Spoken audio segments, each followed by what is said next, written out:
back. This is Boomer Life on CIL 650. If I had $1 million, if I had $1 million. I'm your host today, Peter Shad, and our theme on today's Boomer Life is, are you where you want to be financially? Because a well-thought-out plan is an integral part of building the life you want for yourself and your family. But if you're only focusing on investment selection and performance, you could be missing 70% of the essential conversation. And today we're talking about that missing 70% with Jim Doyle, Senior Financial Consultant with Investors Group Financial Services, Inc., and our special guest, Carmen Ruiz Ilata. Yep. I want to nail it perfectly each time, but I don't want to get it wrong. Jim, you have a lot of credentials: CFP, CLU, TEP, CDFA, RRC. It's a lot of letters. CIWM. What's CIWM? Certified International Wealth Manager. Now, that could come in handy a little bit later on because we're going to talk about that very issue. And most importantly, Jim has 27 years of experience in doing this. That's 1990, if I'm not mistaken, if my math is correct. 89. Oh, 89. We're really grateful that you're here to share some of your experience with us today. And Carmen, I also want to thank you for sharing your personal story. Before we paused there, you were telling us about a number of tax credits and benefits that probably most people don't even know exist.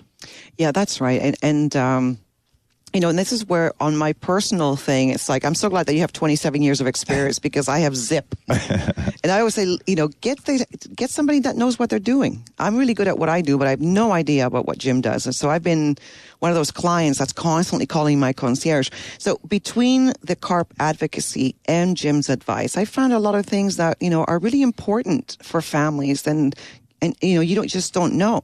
So, and that's you're reminded of the expression that you don't know what you don't know until you don't know. Like, you just need to be reminded of these things. So, for example, the caregiver tax credit of $691 a year for caregivers who provide in-home support for a relative, but only if the family member income was less than $20,000, which is very typical for seniors. Like, for example, again, family tax credit of $341 with a doctor's note is an additional non-refundable tax credit for a spouse or common law partner, eligible dependent, or child under 18. Jim, I know that you know a lot more about the employment insurance, compassionate care benefit, and all the other elements that could make a family just understand the process. The EI Compassionate Care Benefit offers up to 26 weeks of EI payments for people that are away from their workplace to care and support a family member who's gravely ill and who has a significant risk, unfortunately, of passing away within about 26 weeks. Now, I understand that it doesn't apply to emergency care or folks that are going through a cancer treatment, for example. Yeah, and this is where, we always say, please join CARP, because the more people that join us, the louder our voices in Ottawa. And as you know, Advocate is about the power of the voter. And we, Zoomers, vote. So there's a few other credits worth looking at. The home renovation tax credit, the BC Palliative Care Benefits Program, the no charge psychiatric medication plan.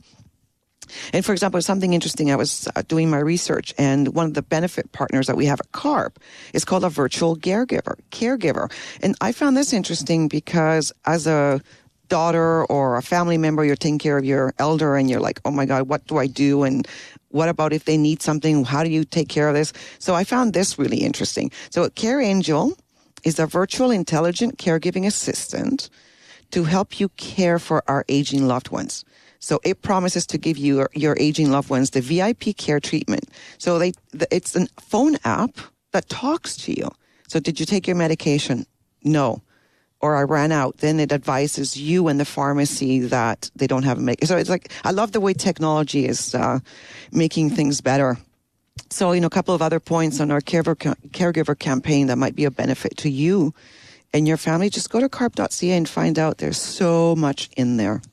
Your personal situation is not uncommon. You have parents who live abroad. Tell us about some of the intricacies of that, and that's another area Jim could probably help too. Well, we actually spoke of this back when we first met, and it was inheritance because we have properties. There's a bit of an estate in Spain. So my parents are the typical immigrant family. They came over here. They bettered the life for ourselves, and then they hustled it back to their home country as soon as they could with their pensions and some savings, but, their pensions. And what do you know? my mother one day says, oh, well, the Canadian government just cut our pension by 25%. So it's like, oh, well, that's why. I don't know why they did that. I'm just not aware of all these things. So you transfer that cut over to euros. Then if you don't have a good financial plan and you're just depending on your pensions, you're not going to have a good time. And you have gone through this experience with your mom's passing. Let's talk a little bit about how Jim was able to help you through all that. Well, interestingly enough, I didn't even know I would be needing to really have this conversation in earnest, but I said, hey, and because Jim said, as we heard before, the Certified International Wealth Manager, well, that came in very handy just for his curiosity and saying, well, what about your stuff in Spain? And I'm like, oh, that's a good point. So we started working on that back in December.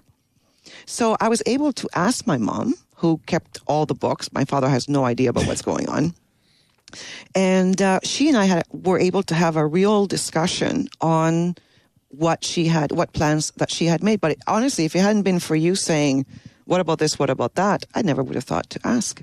Yeah, a recent bank study released recently said that there's a lot of confusion about what a financial plan even is, and that confusion may leave Canadians ill-prepared to deal with future financial needs. I couldn't agree with more. I think most of us have a fairly good sense of our financial goals. But maybe what we don't have is a clear roadmap in place to achieve all of the elements of it. I know I certainly didn't. And honestly, if it hadn't been for Jim Doyle stepping in, not Jim Doyle, that sounds so official with Jim, I don't think I would be mindful. It's one thing to know, but mindfulness is quite another level of awareness. So I think that's my personal gain out of all this. Not only am I doing it, but I'm mindful of it.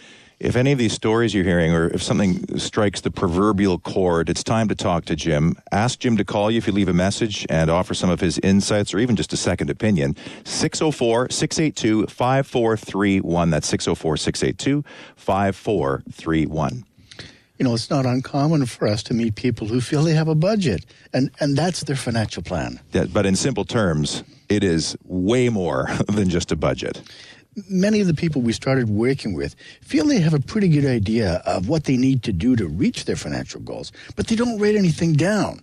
And unfortunately, they're less likely to monitor their progress, and they miss opportunities. In other words, it's not enough to just draft a plan, stick it in the top of a cupboard for 20 years. You need to monitor and update that plan regularly because it's an active document.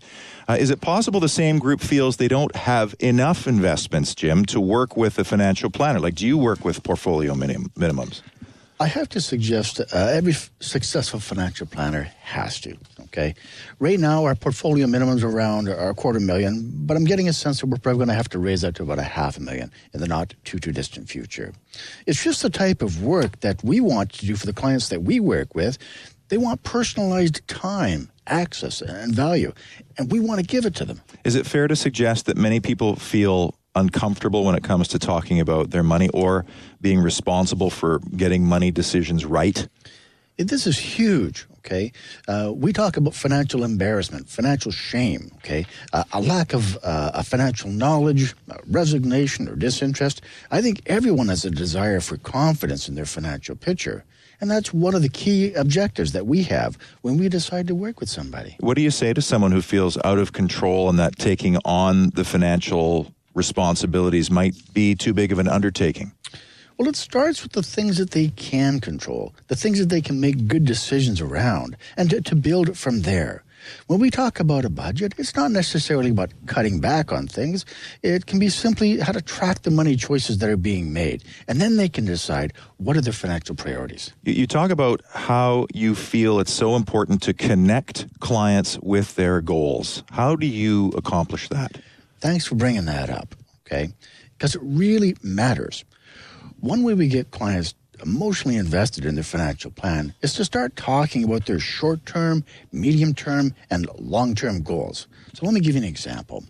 Say a client's medium-term goal is to spend a month traveling around in Europe. We'd like to encourage them to discuss the main activities that they're looking forward to and the related costs. Like Basque Country in Spain, perhaps, Carmen? Well, Trust me, this is very, very, very right for me. I'm actually heading to Spain in a few weeks. I'm going to Toronto on Monday for a conference and then heading over to Spain. And, as I said earlier, mindfulness. So now I get to travel, but I get to enjoy my trips without you spend money in Europe. You put it on your credit card. Oh, look, it's only so many. Well, the exchange is going to kill you. So then you come home and suddenly you realize that it wasn't X amount of dollars, but it was so much more. So you have to be you have to plan a little bit more. Hey, listen, poorly planned travel. I think we've all got a couple of stories that go around that. Last year I was in Vietnam, and our tour bus stopped, and they were selling some shirts on the side. And, of course, I went to negotiate to buy this shirt. Next thing I know, my whole travel crew is gone, okay? And I see a bus that looks like my bus leaving, and all I can tell you at that point is one thing I learned very quickly. I had $2 in my pocket, no credit cards, no Visa, okay, no phone numbers. I'd given that stuff all to my partner in case she got lost. Valuable lesson. Sage advice, and anyone with the plans of traveling, if this is one of your tangible goals, comfort, peace of mind, confidence in planning. It's about financial habits as much as investment performance that will determine your financial success. If you'd like to hear more from Jim or about CARP, to reach Carmen, give her a call, 604-312-8812. Email carmentv@zoomermedia.ca. And if you have questions about your financial situation, it's time to do more about your financial picture. Call Jim Doyle, 604-682-5431. And when we continue, more Boomer Life with Jim Doyle, Senior Financial Consultant with Investors Group. And this is Boomer Life on CL 650. Celebrating the baby boomer lifestyle. This is Boomer Life on CL 650.